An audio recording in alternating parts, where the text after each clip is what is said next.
आमतौर पर क्या होता है कि जो इंसिडेंट बीम मैं ले रहा हूं, ठीक है, जो इंसिडेंट बीम मैं ले रहा हूं वो परफेक्टली मोनोक्रोमेटिक नहीं होती है।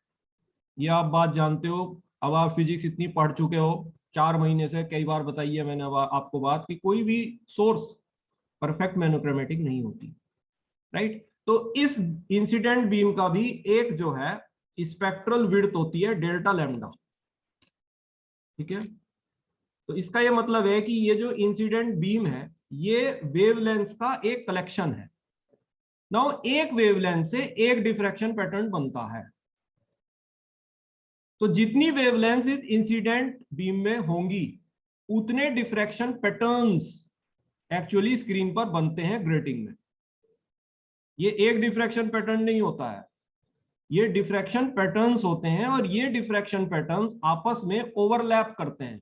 ओवरलैप आप समझते हो ना, एक दूसरे के ऊपर चढ़े हुए होते हैं क्योंकि कोई भी सोर्स परफेक्ट मोनोक्रोमेटिक नहीं है। So it has a spectral width, so it's a collection of wavelengths. One wavelength gives one diffraction pattern. So जितनी wavelengths होंगी उतने diffraction patterns बनेंगे, या मैं कह सकता हूं उतने principal maximas बनेंगे। और ये principal maximas स्क्रीन के सेंटर से थोड़े से हटे हुए होते हैं। पॉइंट ओ जो स्क्रीन का सेंटर होता है उससे थोड़े से हटे हुए होते हैं क्योंकि ये ओवरलैप कर रहे हैं। ना बेटे, अगर हम बात करें कि ग्रेटिंग में स्क्रीन कैसा दिखाई देता है तो इस तरह से दिखाई देता है जैसे ये मैंने आपको ऊपर दिखाया हुआ है। स्क्रीन के मिडिल रीजन में ब्राइट रीजन होता है, राइट। इस ब्राइट रीजन में प्रिंसिपल मैक्सिमाज होती हैं बहुत सारी। कितनी प्रिंसिपल मैक्सिमाज होंगी? जितनी वेवलेंथ्स इंसिडेंट लाइट में होंगी उतनी प्रिंसिपल मैक्सिमाज बनती हैं और ये एक दूसरे के ऊपर ओवरलैप करती हैं। और इन प्रिंसिपल मैक्सिमास को रिजॉल्व किया जा सकता है। रिजॉल्व किया जा सकता है मतलब इनको सेपरेटली देखा जा सकता है, हम इनको सेपरेट कर सकते हैं। We have the resolving power to separate these principal maxima. इस स्क्रीन के मिडिल रीजन के दोनों तरफ एक डार्क रीजन होता है, राइट। इस डार्क रीजन में infinite number of secondary maxima बनती हैं। इनफाइनाइट नंबर मतलब अनगिनत नंबर की सेकेंडरी मैक्सिमास होती हैं। ये सेकेंडरी मैक्सिमा इतनी नजदीक बनती हैं कि इनको हम रिजॉल्व नहीं कर सकते हैं, कभी भी किसी भी यंत्र से इनको रिजॉल्व नहीं किया जा सकता है।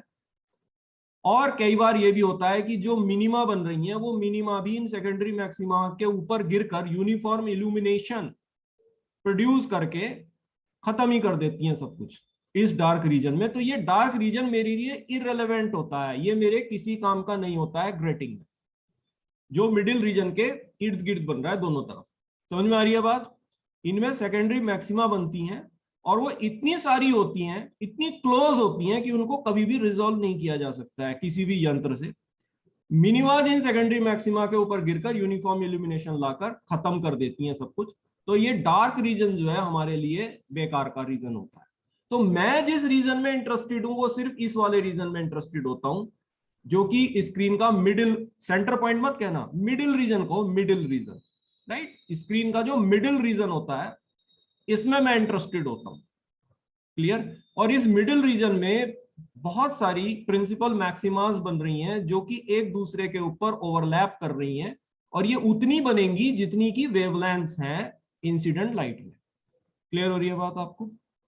ठीक है। और इन प्रिंसिपल मैक्सिमास को हम रिजॉल्व कर सकते हैं। नो, कई बार क्या होता है कि जो सिंगल स्लिट की मिनिमा होती है वो किसी एक ऑर्डर की प्रिंसिपल मैक्सिमा के ऊपर गिर जाती है, उसको कोइंसाइड करती है मिनिमा। किसी भी सिंगल स्लिट की मिनिमा भी भाई सेंटर ऑफ द स्क्रीन पे आ सकती है, सेंटर ऑफ द स्क्रीन नहीं, मिडिल ऑफ द स्क्रीन पे आ सकती है, क्योंकि ये तो ओवरलैप कर रहा है पैटर्न, रिफ्रैक्शन पैटर्न पूरा। तो जैसे मैंने अभी आपको बताया कि डार्क रीजन में सेकेंडरी मैक्सिमा के ऊपर जब मिनिमा गिरती है तो वो यूनिफॉर्म इल्यूमिनेशन करके खत्म करती है उसको। इसी तरह से वैसे वो रीजन हमारे लिए बेकार है क्योंकि उसमें रिजोल्यूशन कुछ नहीं कर सकते, लेकिन ये जो बीच वाला रीजन है ये हमारे काम का रीजन है क्योंकि इसमें प्रिंसिपल मैक्सिमास बनी हुई है।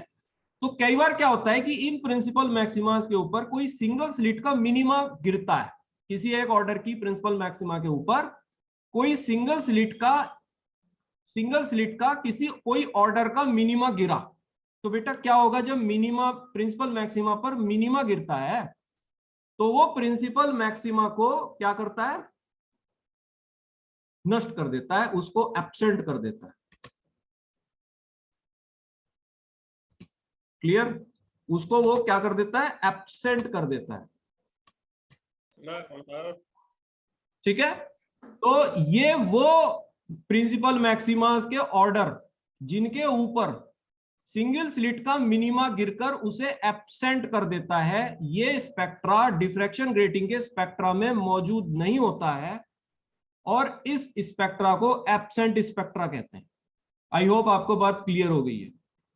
ठीक है, मेरे काम का रीजन केवल ये ब्राइट वाला रीजन है जिसमें प्रिंसिपल मैक्सिमास बन रही हैं, ये एक दूसरे के ऊपर ओवरलैप करती हैं, इनको रिजॉल्व किया जा सकता है। तो मान लीजिए किसी ऑर्डर की प्रिंसिपल मैक्सिमा पर कोई सिंगल स्लिट के कोई ऑर्डर का मिनिमा गिर रहा है, तो जब मिनिमा प्रिंसिपल मैक्सिमा पर गिरता है तो उस प्रिंसिपल मैक्सिमा को वो यूनिफॉर्म इल्यूमिनेशन करके फिनिश कर देता है, तो वो प्रिंसिपल मैक्सिमा एब्सेंट होता है, स्पेक्ट्रा में मौजूद नहीं होता है, और उस ऑर्डर के प्रिंसिपल मैक्सिमा को एब्सेंट ऑर्डर स्पेक्ट्रा कहते हैं, या मिसिंग ऑर्डर स्पेक्ट्रा कहते हैं। बात समझ में आ गई है किस तरह, किस कारण से एब्सेंट स्पेक्ट्रा बन रहे हैं? क्लियर? तो अब हम थ्योरी पे, लॉन्ग आंसर की थ्योरी पे आ सकते हैं जो मैंने बीच में छोड़ी थी। I am just coming on that.